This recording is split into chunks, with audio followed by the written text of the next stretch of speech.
9, 12, 10, 28, 2, 23. This is the DSR Podcast. Hey everybody, it's Deep State Radio, the place where you find out all about the deep state and how they're trying to destroy us. Well, no, not exactly. Not exactly, but once again, for the past 10 years, we've been talking about what's going on in the world, and we're here to talk about it today. And we're going to do it with our best friends, Rosa Brooks of Georgetown University Law Center. How are you, Rosa? Everything is fine, David. Everything is fine. Everything is great. You know who thinks everything is great? Dr. Kori Schake of AEI. Is everything great, Kori? Everything is not great, David. The willful destructiveness of an international order that has kept Americans safe and prosperous for 80 years or so is grieving me deeply. So sounds like every generation, they always get nostalgic for the past. Oh, the 50s, we danced better then. Back in the old days, we had an international order. Now we don't. We just have to learn to live with it. And we have here also with us Ed Luce of the Financial Times. How are you, Ed? I'm great, and I'm feeling happier at the thought. I know you did dance a lot in the 1950s, David. I did. I did. Bebop or whatever, bebop. I was in diapers. Okay, in diapers. Okay, let me read you something, everybody. This is something you've seen, but I'm going to read it again just so everybody can hear it. And this will be all you hear of my voice today, but it'll take me a minute. This was a post from the President of the United States just today. Think of it. A modestly successful comedian, Volodymyr Zelensky, talked the United States into spending $350 billion to go into a war that couldn't be won, that never had to start, but a war that he, without the U.S. and Trump, will never be able to settle. The United States has spent $200 billion more than Europe, and Europe's money is guaranteed, while the United States will get nothing back. Wah, wah. Why didn't Sleepy Joe Biden demand equalization, whatever that is, in that this war is far more important to Europe than it is to us? We have a big, beautiful ocean as separation. Whew. Fortunately, there are no missiles today. On top of this, Zelensky admits that half the money we sent him is missing, all caps. He refused to have elections, is very low in Ukrainian polls, and the only thing he was good at was playing Biden like a fiddle. A dictator without elections. Zelensky better move faster. He is not going to have a country left. That sounds a little like a threat. In the meantime, we are successfully negotiating an end to the war with Russia, something all admit only Trump and the Trump administration can do. Biden never tried. Europe has failed to bring peace, and Zelensky probably wants to keep the gravy train going. I love Ukraine. But Zelensky has done a terrible job. His country is shattered, and millions have unnecessarily died. That's not true either. And so it continues. Well, I'd just like each of your reaction to that. You can zero in on your 5 favorite lies or misstatements. I'll start with Dr. Kori Schake, or if we use the Trump style, Schake, because we'll just refer to yourself by your last name. The insult of blaming Ukraine for Russia's depredations is so insulting. I'm ashamed of my government. And I counted 4 outright lies in that statement as you read it, David. At least. And we are going to regret not helping Ukraine defend its liberty. It's shameful what President Trump said both yesterday and today. It is shameful. We seem to have switched sides, Ed. We were once on the side of democracy, the Western Alliance, defending against aggression, the international order, but we're now on the other side, apparently. Or am I misreading this, Ed?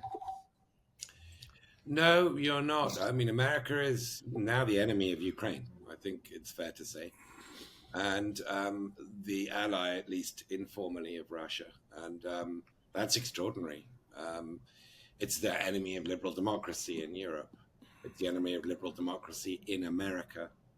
Um, this is one of those hinge moments in history where everything changes. We have a liar, a demagogue, a vandal, and a grasping, acquisitive, limitlessly greedy man in the White House who is turning America into a rogue nation, and it is deeply, deeply alarming. It's a terrifying situation. It is all those things. Rosa, what's your reaction? Well, I was impressed. I think there was only one spelling error in Trump spelling Zelensky's name. So, that's good, right? He got something sort of close to right, in what was otherwise a tissue of lies, and just other bizarro, self-serving nonsense. I mean, it. I think Ed's point is the right one, and I think that so many people today, including many of our friends, are, you remember those old cartoons, right, where Wile E. Coyote is chasing the road runner, and the road runner tricks him into running off a cliff, and Wile E. Coyote keeps running in thin air for a while because he hasn't realized that he's not on the ground anymore, and then suddenly he looks down and he plummets. We're like the coyote running in thin air, and I think that a lot of people haven't quite grasped how utterly the situation has changed, right? Because you look around and you think, well, my street looks like it looked yesterday, and things still kind of look semi-normal in certain respects, and people's brains just can't process the devastation, the demolition, the lies, quickly enough. And so I think that there's still a sense in which so many Americans in particular are just kind of, we're just sort of sleepwalking ahead, imagining that we still live in the same world we lived in a month ago, and we don't. We don't. The United States has become a rogue state, and we used to sometimes say that just to be mean, just to criticize, George W. Bush or whatever. We'd be like, we're just as bad as the other rogue states, and there was a point in saying that, is to sort of say, hey, shame on you for doing this bad thing and that bad thing, but this time it's like it's for real. It's sort of a wholesale just rapid repudiation and reversal of everything that both parties thought made the United States for essentially the entire post World War II period. Yeah, I think what all of you are saying is true. I think this is the biggest switch of American policy, of international policy that I've ever seen in my life. And of course, it goes beyond just embracing Russia. We're embracing ethnic cleansing in Gaza. We're taking a stance against our allies. We're We're not taking a praising ethnic stand. cleansing. We just want to build a fancy resort. Come on, David, don't be so Yeah. mean. Well, yeah, but there's the whole thing about moving all the Palestinians. And we're, undermining the international order. But Kori, this is all foreign policy stuff. Washington people care about it. Why should somebody who lives down the street from you in the town you grew up care about this? Because as the world grows more endangered, the United States will grow more endangered eventually, and we will grow less prosperous. European countries are the major investors into the United States. Supply chains all run back and forth across the Atlantic. Um, and if you think you are going to reduce China's influence in an ability to influence the United States, you need the help and cooperation of other countries to get to the economy of scale that can produce secure supply chains for Americans' heart medication, for example. Yeah, no kidding. And also, if Russia decides it's going to go at some other NATO allies, and the situation deteriorates, sooner or later we're gonna be sucked into that. Ed, Rosa brought up the image of Wile E. Coyote suspended momentarily in the air because he doesn't realize what's happened. There was a meeting in Europe this week of European leaders trying to deal with all of this. And judging from the output of that meeting, I don't know if they're that different from Wile E. Coyote. Do they get what's going on here? They do get what's going on, but they're not doing anything about it yet, because that's Europe's way. And old habits die hard. And because Europe is 27 member states, and it's incredibly difficult to take quick action in those circumstances. That being said, the idea that Europe should be fatalistic to America abandoning the field and potentially withdrawing troops from the Baltic, something that Putin's asked for. The idea that that the Europeans are sort of impotent is absurd. They have an economy 10 times the size of Russia's. They've got in their de facto ally and friend and protege, Ukraine, the largest defense industry in Europe, which they can fund Ukraine by buying weapons from Ukraine for Ukraine. They can help rocket boost things way quicker than sort of going back to the drawing board and thinking, how do we create an integrated EU defense? No, they can do everything at once, and they can afford it. When COVID struck, they managed to break the rules and issue 840 billion euros of COVID bonds, corona bonds, they called them. We don't need a fraction of that to sustain support for Ukraine. And if that involves buying weapons from elsewhere than the United States, which it's definitely not ideal, but if that involves playing the game that America is playing and saying, well, we'll look elsewhere for our supplies, do it. So it's not a question of capability, and it's not even a lack of capability, and it's not even a question of a lack of understanding. At the moment, it's just a lack of courage. And I think the fact that Germany hasn't had its elections and will take weeks and weeks to produce its new government is partly to do with that. But I would say just one or two positive things have happened. I do think it's clear Giorgia Meloni is more on the European side of this than we might have feared.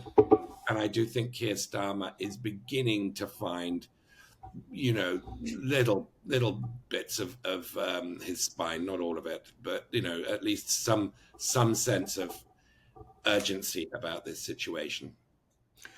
There's one other bit of good news, which is that J.D. Vance gave a speech in support of AfD, the right-wing German party, and since then their ratings have gone down.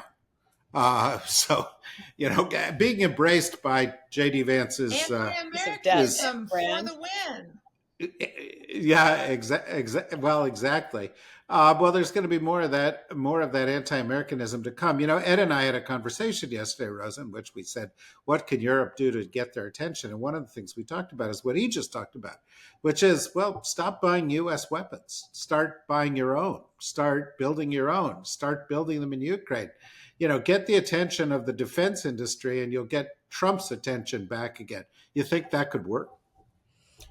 Not necessarily. I mean, I think they should do it anyway. But I don't think anybody should kid themselves that in and of itself, that's going to move Trump. I mean, this goes back to actually a question you asked Kori a few minutes ago. You had asked her, why should ordinary people care? And she gave some very good reasons. But in passing, sort of talked about the ways in which what Trump is doing is going to hurt the United States. Trump doesn't actually care. That's I think the thing. I mean, ordinary Americans should care, but I just don't think that Trump or Musk do care. I don't think they care about the U.S. I don't think they care about the defense sector. I don't care. I think they care about themselves. They care about themselves and they care about making out like bandits, and they don't really care what happens to anybody else. They don't care what happens to ordinary Americans. They don't care what happens to U.S. national security, moving forward 5 years, 10 years. They are rich enough. I think they genuinely believe that they are rich enough that they can insulate themselves from whatever catastrophes befall the rest of the world. So I unfortunately literally don't think there's much of anything that is going to lead Donald Trump to get up one day. Plus, I think he's frankly significantly mentally ill. So I just don't think that I think we should get out of the notion that there is something that someone somewhere could do that would make Trump go, oh, wow, maybe what I'm doing is not really a good idea.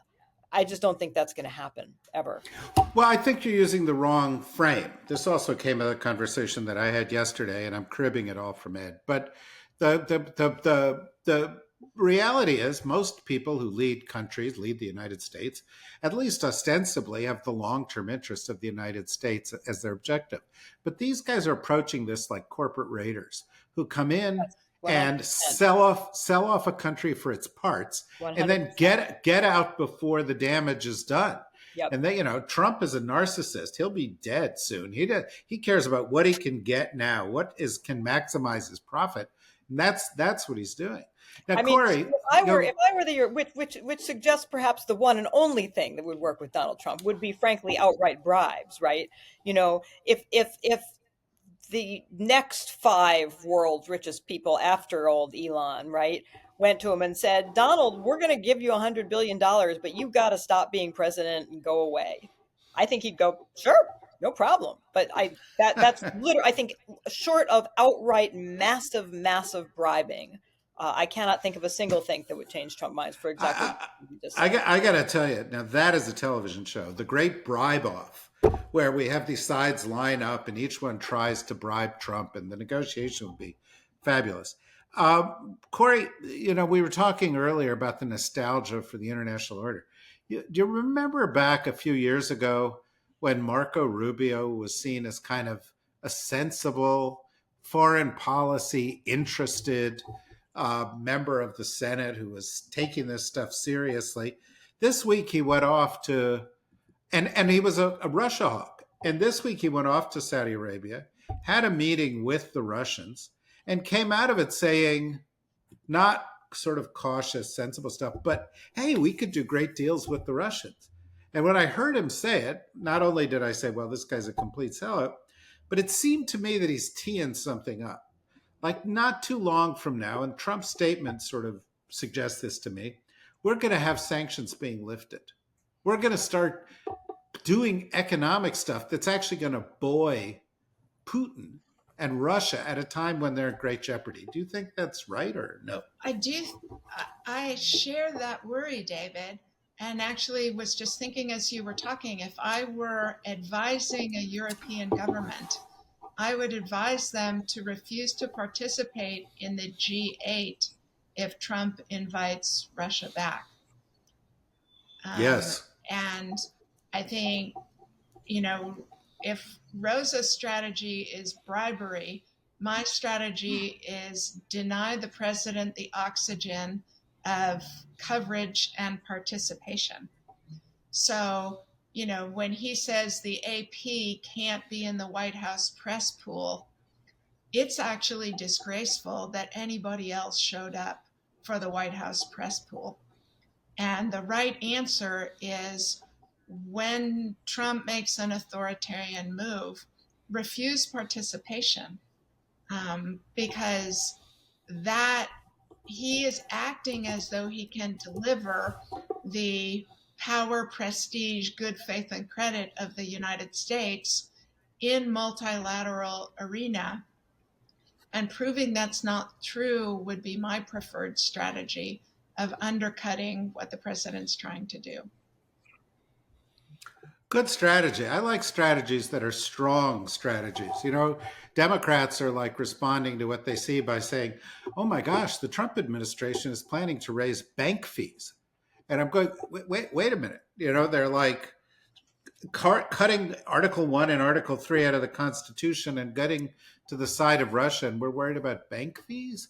Ed, Kori just brought up journalists, and here you are representing journalists. So the New York Times, they covered this like, hey, Trump has a new strategy going on here for Russia. And they've got a deal book article. Is Russia open for business? And there's an article, to get Trump on board, Kremlin dangles a chance to make big money. Russian officials are arguing American companies stand to make billions by re-entering Russia. Um, is that the way we should be covering this? Um, Look, I mean, there are sort of two New York Timeses. There's the one that writes its headlines, and the stand first, the lead into the piece, and then there's the substance of the reporting. And I think the substance of the reporting remains really excellent. I think the framing and both sidesism, and everything being a game is deeply ingrained in journalistic culture, but it's not the totality of what the New York Times does. They should have walked out of the pool. All the media should have walked out the pool. I fully agree with Kori on that.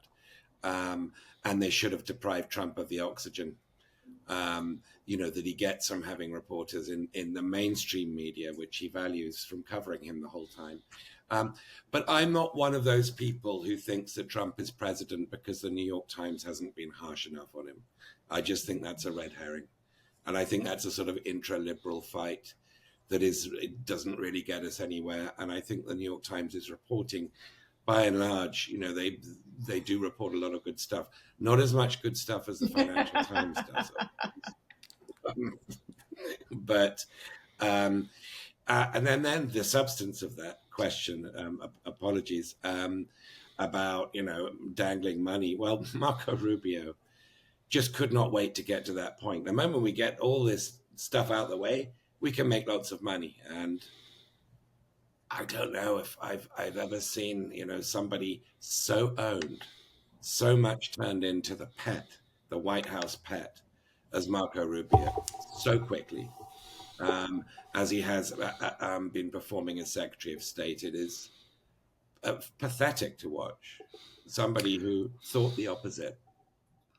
Yeah, I think there's a good rule of thumb, which is that one's character is inversely proportional to the number of Bible verses you tweet out. And Rubio would do it one a day. Rosa, one of the things that people sort of they're clinging to some hope, is that there's some people in the Congress, some Republicans even, that think we should be tough on Russia still. And there's a theory that maybe they will allocate more money for Ukraine and so forth. But also happening, as this is happening, the White House put out an executive order today, which advances this idea of unitary executive, and says we can decide how we use the allocations that are there. The guy who's responsible for USAID has said, I don't have to follow court orders. That court orders aren't binding to me. We can spend the money any way we want to because we are the executive, and the power emanates from the unitary executive. And so it strikes me that perhaps the people who are saying, no, the Congress can save the day on Ukraine, are not reading the tea leaves about where things are going in Washington right now. What do you think? I think that's pretty accurate, David. I think Congress has been remarkably compliant, and indeed, Congress has been supine in the face of Trump's egregious appropriation of congressional constitutional authority with regard to the spending power. It's just stunning the degree to which Republicans in Congress have just been kind of shrugging their shoulders and saying, like, well, yeah, it's true we have the spending power, but he's kind of doing some good things and we like him.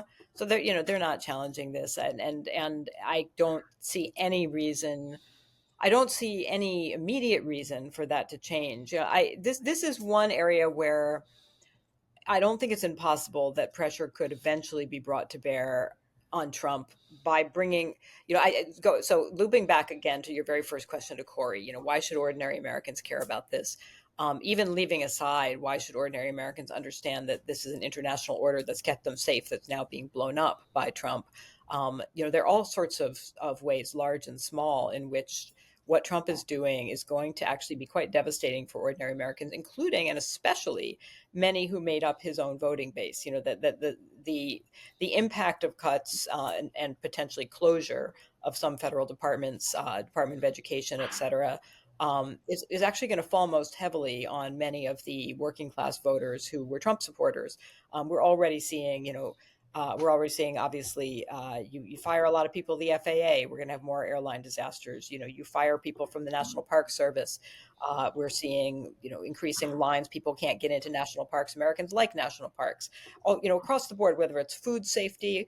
Obviously, Trump came very close to getting rid of everybody who makes sure that our nuclear stockpile stays safe, et cetera. Across the board, whether it's food and drug safety, whether it's access to national parks, whether it's health services. They're really dismantling the Veterans Affairs Department, which provides health services to many millions of American veterans. This is going to be devastating to people. It's possible that at some point this just starts hurting so many people who voted for Trump that they start showing up in the offices of their senators and their members of Congress, their Republican senators and members of Congress, and saying this is not okay, and that enough in the GOP become more frightened of being voted out by angry voters who feel betrayed than they are of Trump primarying them from the right, or encouraging them to be primaried from the right, and that in turn eventually means that Congress gets a spine. But I think, unfortunately, that's a longer term strategy. That's not something that's going to happen anytime real soon. So in the short answer to your question about in the meantime, I don't have, I mean, that Congress is not going to do anything. Congress is not going to do anything. Susan Collins is going to scratch her head and feel very concerned. Murkowski is going to scratch her head and feel very concerned. Mitch McConnell, who suddenly discovered that he has a spine a little bit late, might vote against people for no particular reason, since it won't make any difference. But that's where we are. So, Ed, we only have a minute or two left here. Kori's already had to pop off to go to her next meeting, but I want to ask you to sort of close with a framing here, and that is, in the past, if the United States switched side and embraced the other side, there would be immune systems in the federal government that would say, "Hey, wait a minute, Russia is interfering in our elections. Russia, has amassed, troops that threaten our allies. Russia started this war 10 years ago. Actually, it fought this war the whole time Trump was there and he did nothing about it." In other words, the national security apparatus would kick in. But the reason Trump has put Hegseth and Gabbard and soon Kash Patel and Ratcliffe in charge of our national security apparatus is in order to kill the voices in the system that might point out that Russia is our enemy. And so it compounds the danger here because the immune systems are being shut off and the door is being opened to behavior that is directly contrary to U.S. national interest. Am I overstating that? No, you're not. And, over and above appointing, what I see is essentially sort of Quisling kind of figures like Tulsi Gabbard and Hegseth. Over and above appointing them is an additional factor, which is the terror that Doge is visiting upon federal employees, including federal employees of the intelligence community, and at the Pentagon, and in the embassies, and at the State Department, and across the board, really. The people are terrified for their job security. They're terrified they're going to be denounced for doing something like following, the abolished DEI guidelines on the quiet or whatever it might be. There is a McCarthyism being introduced at the same time as having these cabinet principles of endlessly impeachable credentials, to use the opposite of unimpeachable. But we've also got this McCarthyism going on, and Russell Voigt, the director of the Office of Management and Budget, and the sort of uber author of Project 2025, has stated that is our explicit goal, is to make them terrified. All the civil servants, all the deep state. That is our explicit goal. So the immune system is just being sort of swept away. And it's profoundly alarming. I mean, it really is. I've not been this alarmed in my life. Concur. Rosa, you're nodding, and I always give you the last word. Do you want to say something No, additional? I just that's right. I mean, I keep having conversations with people who say things like, "But it just seems like I want to see waste cut and I want more efficiency, but it does seem like he's doing this in a way that seems sort of cruel and petty." And they're they're failing to see that the cruelty and the pettiness are the point. That this is not, it's not, the pettiness and the cruelty are not incidental. They didn't think this through. That it's as Ed said, that's their goal. That they scare the hell out of everybody, and they, I really do take my hat off to them tactically. They're doing a good job, right? From the person, if your goal is to demolish the United States government, loot the United States government, and do it in a way that incapacitates any effective opposition, this is the way you do it. You seize control of the payment system, you seize control of the personnel system, you make millions of Americans terrified that they're going to lose their jobs and maybe even lose their pensions and things like that. You make them terrified, you make civil society terrified that they will spend the rest of their life defending against politically motivated audits or frivolous prosecutions of various sorts. You make the media fear the same thing. You make the media feel that they will be bankrupted by frivolous libel cases and so forth against them. You scare everybody into submission so that you can loot the government uninterrupted, and that's exactly what they're doing, and they're doing it well. Sadly, I think that is true. I think we all concur. I share the concerns of everybody here that what we are seeing is unlike anything we've ever seen before, and our system is not well prepared to deal with it. We'll try to keep covering it here each and every day at Deep State Radio and the DSR Network, and we hope you will join us for each of these efforts. Until then, thank you, Rosa. Thank you, Kori. Thank you, Ed. Thanks, everybody, for listening. Bye-bye.